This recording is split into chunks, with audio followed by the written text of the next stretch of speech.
आपले पालकमंत्री आणि मंत्रिमंडळातील माझे सहकारी शंभूराज देसाई, रामराजे नाईक निंबाळकर, बाळासाहेब पाटील, शिवेंद्रराजे भोसले, मकरंदाबा पाटील, दीपक चव्हाण, प्रभाकर घारगे, आनंदराव पाटील, अनिल देसाई, दिगंबर दुर्गाडे, प्रदीप विधाते, शिवरूपराजे निंबाळकर, बकाजीराव पाटील, राजेंद्र राजपुरे, सुनील खत्री, लवराज जाधव, दत्तानाना ढमाळ, ज्ञानदेव रांजणे, रामराव लेंबे, कांचनताई साळुंके, ऋतुजाताई पाटील, उपस्थित विविध राजकीय पक्षामध्ये काम करणारे परंतु सहकारामध्ये देखील काम करणारे सर्व आमचे वडीलधारी तरुण सहकारी, महिला भगिनी, माझे सातारा जिल्हा मध्यवर्ती सहकारी बँकेचे सन्माननीय सभासद, सर्व माजी डायरेक्टर, माजी चेअरमन, माझे अधिकारी वर्ग, कर्मचारी वर्ग, विद्यमान अधिकारी कर्मचारी, जमलेल्या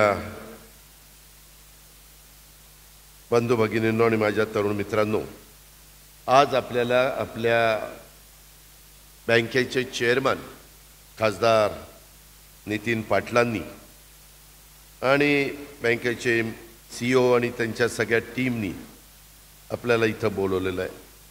आपण सगळेजण आलात. मी देखील आपलं सर्वांचं मनापासून स्वागत करतो. बरेच दिवस चेअरमनच्या मनामध्ये होतं की हा कार्यक्रम देशाच्या सहकार मंत्र्यांच्या नेतृत्वाखाली व्हावा, त्यांच्या उपस्थितीमध्ये व्हावा. पण काही ना काही कारणानिमित्त तारखा जुळत नव्हत्या आणि मधी पितृपंधरवडा आला आणि त्याच्यानंतर त्या तारखा राहिल्यानंतर लवकरच आचारसंहिता लागेल. अनेक देशातली अग्रगण्य बँक, महाराष्ट्राची नंबर 1ची जिल्हा मध्यवर्ती सहकारी बँक, याचा अमृत महोत्सव सांगता सोहळा होत असताना तो तेवढ्याच दिमाखात झाला पाहिजे अशा प्रकारची मनमन इच्छा चेअरमन, व्हाईस चेअरमन, संचालक बोर्ड आणि त्या सर्वांची होती. आणि ह्या कार्यक्रमाला आपण सगळेजण उपस्थित राहिलात आणि मलाही ह्या कार्यक्रमाला बोलवलं, त्याबद्दल मी संचालक बोर्डाचं, चेअरमनचं, व्हाईस चेअरमनचं सगळ्यांचं मनापासून आभार मानतो. सातारा जिल्हा मध्यवर्ती सहकारी बँकेनं 15 ऑगस्ट 2023 ते 15 ऑगस्ट 2024 या काळामध्ये आपला अमृत महोत्सव साजरा केला. तो काळ होता. आणि आज होत असलेल्या अमृत महोत्सवाच्या सांगता सोहळ्याच्या निमित्तानं आपल्याला मी नेहमी सांगतो, महाराष्ट्रामध्ये फिरत असताना काळ वेळ कुणाकरता थांबत नसतो. तो सतत पुढं जात असतो. आपल्याला त्या पद्धतीनं पुढं जायचं असतं. माझ्या आधीच्या अनेक वक्त्यांनी आपले आपले विचार मांडत असताना इथं सांगितलं की आपल्या भारताचे माजी उपपंतप्रधान आणि महाराष्ट्राचे पहिले मुख्यमंत्री स्वर्गीय यशवंतराव चव्हाण साहेब, लोकनेते बाळासाहेब देसाई, थोर स्वातंत्र्य सेनानी किसन महादेव तथा आबासाहेब वीर आणि कराडचे रघुनाथराव पाटील या नेतृत्वांनी त्या काळामध्ये लावलेल्या रोपट्याचं आज वटवृक्षामध्ये रूपांतर झालेलं आहे. आणि एक पाहताना माझ्यासारखा देखील कार्यकर्त्याला मनापासूनचं समाधान आहे. तुम्हाला किती लोकांना माहिती आहे मला माहिती नाही, परंतु 99 ते 2004 त्या 5 वर्षात मी ह्या जिल्ह्याचा पालकमंत्री होतो. आणि त्याच वेळेस मी राज्य सहकारी बँकेचा पण प्रतिनिधी होतो. राज्य सहकारी बँकेचा एक डायरेक्टर हा वेगवेगळ्या जिल्हा बँकेमध्ये जात असतो डायरेक्टर म्हणून. आणि त्यावेळेस मला त्या संचालक बोर्डामध्ये राज्य सहकारी बँकेचा प्रतिनिधी म्हणून संचालक बोर्डामध्ये जाण्याचा योग आला. आणि मी मुळातच जरी राजकारणामध्ये आलेलो असलो तरी मी पहिल्यांदा माझ्या गावच्या विकास सोसायटीचा पंच झालो, नंतर चेअरमन झालो आणि नंतर बँकेमध्ये, जिल्हा बँकेमध्ये आलो आणि तिथून पुढं माझी राजकीय जीवनाला सुरुवात झाली. सांगायचं तात्पर्य की मला सहकार हे अतिशय जवळचं अशा प्रकारचं माझं नातं आहे. त्याच्यामुळं अनेकदा मी सरकारमध्ये असताना आमच्या विचाराच्या लोकांच्याकडे कसं खातं राहील हा प्रयत्न मी केला. मागं महाविकास आघाडीमध्ये असताना बाळासाहेब पाटलांना आम्ही सहकार मंत्री केलेलं होतं. यावेळेस देखील महायुतीमध्ये मी दिलीप वळसे पाटलांना केलं. मी त्यांना आग्रहाने सांगितलं होतं की आजच्या कार्यक्रमाला जायचं. ते माझ्याबरोबर पुण्यातनं हेलिकॉप्टरनी येणार होते, परंतु अचानक त्यांची तब्येत थोडी नरम झाली आणि त्यामुळं त्यांनी सांगितलं की दादा मला येता येत नाही, आणि माझ्या माहितीप्रमाणे ते पण काही काळ आपल्या जिल्ह्याचे पालकमंत्री होते. अशा पद्धतीनं आज काही अडचणीमुळं मुख्यमंत्री येऊ शकले नाही, उपमुख्यमंत्री येऊ शकले नाही, आणि सहकार मंत्री देखील येऊ शकले नाही. त्याच्याबद्दल कृपा करून कोणी गैरसमज करून घेऊ नये, अशा प्रकारची माझी तुम्हाला सगळ्यांना विनंती आहे. सातारा जिल्ह्याची तसं बघितलं तर भौगोलिक परिस्थिती त्याच्यामध्ये अतिशय टोकाची विविधता आहे. जिल्ह्याच्या पश्चिमेला महाबळेश्वर आहे, जावळी आहे. त्याच्यामध्ये तुम्ही तर बघितलं तर अतिपावसाचे तालुके, तर पूर्वेला मान खटावसारखे अतिशय दुष्काळी अशा प्रकारचे तालुके, आणि अशा वैविध्यपूर्ण भागातल्या शेतकऱ्यांच्या कल्याणाकरता, ग्रामीण भागाच्या विकासाच्या करता दूरदृष्टी असणाऱ्या तत्कालीन नेतृत्वाने आपल्या सातारा जिल्हा मध्यवर्ती सहकारी बँक ही 75 वर्षापूर्वी स्थापन केली, आणि त्यातून शेतकऱ्यांच्या, जिल्हावासियांच्या आर्थिक विकासाला खऱ्या अर्थाने सुरुवात झाली. मी पण पहिल्यापासून बघत आलेलो आहे. जसं चव्हाण साहेबांनी, जसं बाळासाहेब देसाई साहेबांनी, त्याचबरोबर किसनवीरांनी आणि रघुनाथ पाटलांनी यांनी जसे रोपटं लावलं, त्याच्यात सुरुवातीला यांनीच मार्गदर्शन केलं. अनेक वर्ष ही बँक नावारूपाला येण्याच्या करता यांनी अतिशय परिश्रम घेतले. माझ्या अधिकाऱ्यांनी सांगितलं एक आर्थिक शिस्त. मी आपल्याला सांगतो, विकास सोसायटी असो, पतसंस्था असो, कोणती आर्थिक संस्था असो, ती संस्था जर आर्थिक शिस्त लावली तरच ती टिकते. जरा आर्थिक गडबड झाली तर तिथं घोटाळे व्हायला सुरुवात होते, आणि त्याची जबरदस्त किंमत ही माझ्या राज्यातल्या शेतकऱ्यांना मोजावी लागते. विशेषतः मी जिल्हा बँकेच्या बद्दल बोलतो. आज मला त्या बँकांची नावं घेऊन कारण नसताना बदनाम करायचं नाही, परंतु आज आपल्या महाराष्ट्रामध्ये अनेक बँका अशा आहेत की ज्या तिथल्या संचालक बोर्डांनी नीट लक्ष दिलं नाही. तिथल्या कर्मचाऱ्यांना खरं कळत असतं, अधिकाऱ्यांना कळत असतं. जर काही गडबड सुरू झाली तर पहिल्यांदा अधिकाऱ्यांनाच कळतं की इथं गडबड सुरू झाली. त्यांनी त्याच वेळेस DDRला किंवा संबंधितांना लक्षात आणून दिलं तर दुरुस्त लगेच करता येतं. जर संस्था अडचणीत आली तर त्या अधिकाऱ्यांना आणि कर्मचाऱ्यांना पण त्याची किंमत मोजावी लागते, आणि नाहक आमच्या शेतकऱ्यांना पण त्याची किंमत मोजावी लागते. आज अनेक ठिकाणी पीक कर्ज मिळत नाही. अशा प्रकारच्या तुमच्या माझ्या राज्यातल्या काही जिल्हा बँका आहेत. आम्ही त्याच्यात नाबार्डच्या माध्यमातून कुठं राज्य सरकारची हमी देऊन काही ना काही मार्ग काढायचा प्रयत्न करत असतो, परंतु दुर्दैवाने तिथं जे काही नवीन नियमावली ठरलेली आहे, आखलेली आहे, त्याच्यात ते बसत नाही, आणि मग अडचणी येतात.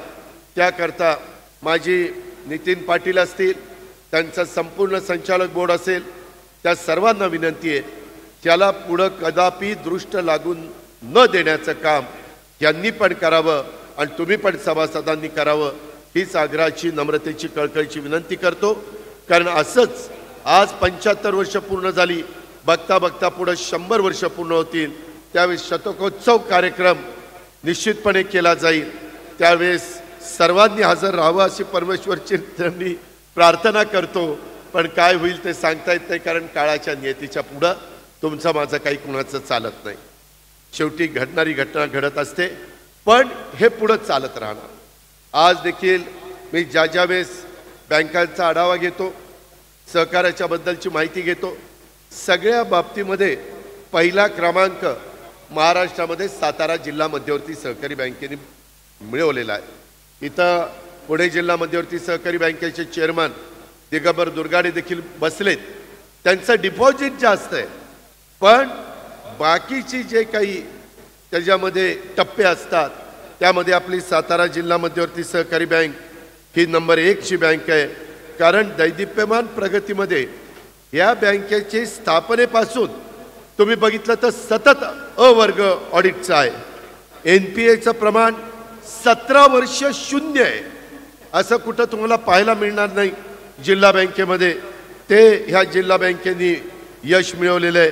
वसुलीची टक्केवारी कायम 95% पुढे आहे, आणि 100हून अधिक पुरस्कार या बँकेला त्या ठिकाणी मिळालेले आहे.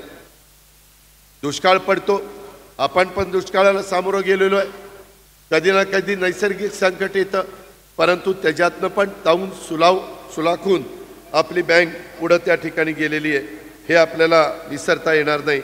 आपल्या महाराष्ट्राला जिल्हा मध्यवर्ती सहकारी बँकेची एक गौरवशाली अशा प्रकारची परंपरा आहे. ग्रामीण भागामध्ये होणाऱ्या बचतीच्या माध्यमातून शेतकऱ्यांना ग्रामीण भागाचा आर्थिक विकास साधण्याच्या दृष्टीनं या बँकेची स्थापना झालेली आहे आणि या बँकेच्या जिल्ह्याच्या आर्थिक, सामाजिक, कृषी, शैक्षणिक, औद्योगिक विकासाला अतिशय मोलाची अशा प्रकारची भूमिका बजावलेली आहे. मित्रांनो, मी मधल्या काळामध्ये मी हे सगळं बघत असतो. काही कुठं अडचणी आल्या तर माझ्या परीनं पण मी मदत करत असतो.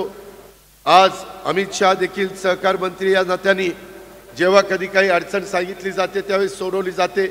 आजच मी तुमच्याकडे यायच्या आधी ते मुंबईत आले होते, मी त्यांना भेटलो. तुमच्यातले अनेक ऊस उत्पादक शेतकरी आल्यानंतर शिवेंद्रबाबांनी, बाळासाहेबांनी, रामराजेंनी, अनेक सहकाऱ्यांनी मला विचारलं की अजित, FRPचा दर वर्षी वाढतोय पण MSP वाढत नाही.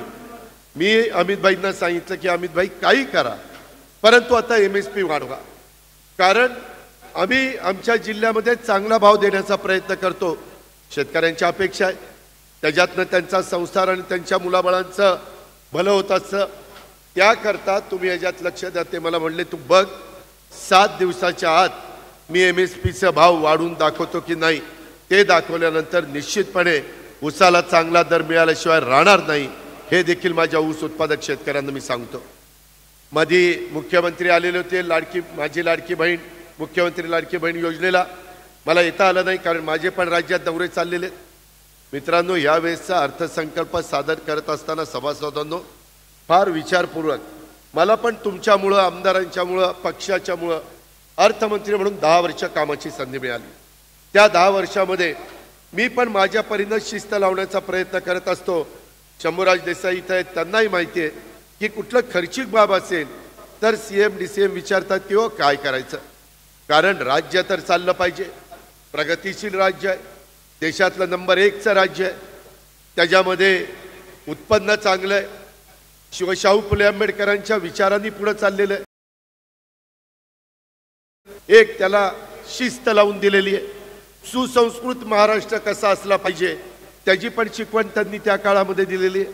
अलीकडे काही वाचाळवीर झालेत, त्यांच्याकडे लक्ष देण्यात अर्थ नाही, पण आपण सगळ्यांनी एकीकरून जातीय सलोखा ठेवला पाहिजे.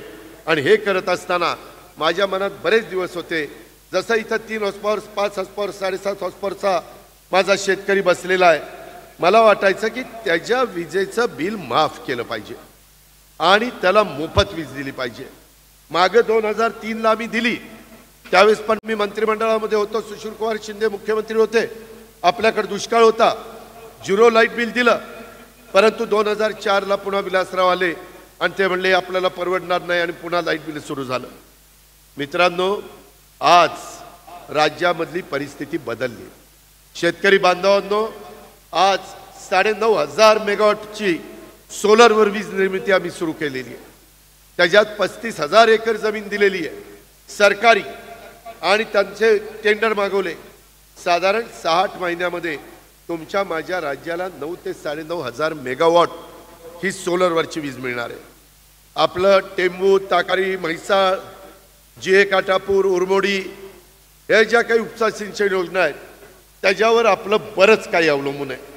वसना, वांगणा, कवठे केंजळ, मी आता सगळ्यांची नावं घेत नाही, विष्णुपुरी पण आहे तिथं, पुरंदर पण आहे, जनाई शिरसाई पण आहे. आम्हाला टप्प्याटप्प्यामध्ये ह्या योजना सोलरवर आणायच्या आणि विजेचा भार आम्हाला कमी करायचा आहे. पाणीपट्टी माझा शेतकरी देतो, परंतु विजेचा भार तो त्याला सहन होत नाही. आणि त्या प्रकारे पहिल्या टप्प्यात 3, 5, 7.5च्या मोटरला आम्ही वीज माफी दिली. 14,900 जवळपास 15,000 कोटी मला बजेटमधनं ऊर्जा विभागाला, महावितरणला द्यावे लागणार आहे. तशी आम्ही तरतूद केली, त्याच्यामध्ये कुठली अडचण येऊन दिली नाही. पण मी आज तुम्हाला सांगतो, तुमची बरेच वर्षाची मागणी आहे माझ्या महाराष्ट्रातल्या शेतकरी वर्गाची. आम्हाला निम्मा आठवडा दिवसा निम्मा आठवडा रात्री वीज नको, पाहिजे ती दिवसा पाहिजे, तेही काम 6 ते 8 महिन्यांनी तुम्हाला सगळ्यांना दिवसा सूर्य उगवल्यावर वीज मिळेल, सूर्य मावळल्यावर वीज बंद तुमची शेती पंपाची होईल. 8.5 लाख पंप, 24,000 कोटीची तरतूद केली. इथून पुढे ज्या शेतकऱ्याला वीज पंप पाहिजेत त्याला सोलरवर चालणारे वीज पंप आम्ही देणार आहे. आम्हाला त्यांचा त्रास बोजा कमी करायचा आहे. आता आम्ही कांदा निर्यात बंदी आम्ही सगळ्यांनी महायुतीनं प्रयत्न केला, केंद्राने ती उठवली. भातावरची बासमतीची बंदी त्या ठिकाणी उठवली. आज सोयाबीन, कापूस, ऊस याला भाव कसा मिळेल ह्याबद्दलचं आमचं नियोजन आहे. या सगळ्याच्या संदर्भात कुठल्याही परिस्थितीमध्ये माझा शेतकरी जगला पाहिजे. आपण तर 0% व्याजाने पीक कर्ज घेता, परंतु महाराष्ट्रातल्या कितीतरी बँका 0% व्याजाने पीक कर्ज देऊ शकत नाही. आपण फार साताराकर भाग्यवान आहात. अर्थात तुम्ही चांगले संचालक बोर्ड निवडून देता म्हणून तुम्ही भाग्यवान आहात. आणि हे सातत्य सतत टिकवा. तुम्हाला कळलं पाहिजे, कारण काही काही बँका एवढ्या नंबर 1च्या होत्या पण त्या रस्सा तळाला गेल्या. तशा पद्धतीनं कदापि आपल्या बाबतीमध्ये होता कामा नये. स्वर्गीय यशवंतराव चव्हाण साहेब, बाळासाहेब देसाई, रघुनाथराव पाटील आणि किशोरवीर आबा यांनी ज्या उद्देशाने हे मुहूर्तमेढ रोवलेली आहे तेवढ्याच तडफेनी आपल्याला त्याला पुढं त्या ठिकाणी घेऊन जायचं आहे आणि त्याच्यामध्ये आपल्याला आपल्या सगळ्यांचं भलं करून घ्यायचं आहे. बँकेने आपुलकीची सेवा देताना चांगल्या बँकिंग सुविधा देण्याच्या करता सतत ही बँक प्रयत्नशील आहे. कर्ज पुरवठ्याच्या बाबतीत नाविन्यपूर्ण योजना ह्या आखल्या गेल्या पाहिजेत, तेही आता तुम्ही त्या बाबतीमध्ये करताय. मला बहुतेक नितीन पाटलांनी केलं असेल परंतु मला आठवत नाही. महिलांच्यासाठी 0 बॅलन्स सेव्हिंग खात्याची सुविधा द्यावी. मुख्यमंत्री माझी लाडकी बहीण दिलेली आहे म्हणतात, कारण आम्ही महिलांना 46,000 कोटी रुपये दरवर्षी त्या गरीब महिलेला ज्यांचं 2.5 लाखाच्या आतमध्ये उत्पन्न आहे त्या सगळ्यांना देणार आहे.